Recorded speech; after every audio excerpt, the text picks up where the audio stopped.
Hi there, good morning, good afternoon, and good evening. So on this video, I'm going to teach you how to check where you're logged in on Instagram. Because before, I have a video on how to check where you're logged in on Facebook, right? So please check that out if you need to. And with this one, before we get started, as I've said before, if you're using your tablet, your phone, your laptop, your MacBook, any devices other than PC, Windows, please stay on the video because it's literally the same process, okay? So fire up your browser of your choosing, and then if you want to use Google Chrome, may it be so. So please go to this website. Of course, we're gonna log into our Instagram account. And then once your Instagram account, I just want you to click on this three dots right here. If you're using your phone, there should be on the top right section. Anyway, our target here is to go to settings.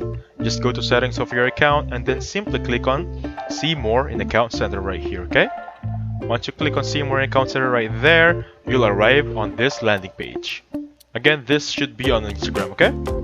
Now once you're here, just simply click on password and security, and then you'll see on under security checks, you'll see where you logged in option, login alerts, recent emails, and security checkout. Once you click on where you're logged in, you'll see right there that where you're logged in on Instagram. So thank you so much for watching. Please hit the like button and subscribe, and I'll catch you on the next one. Goodbye for now.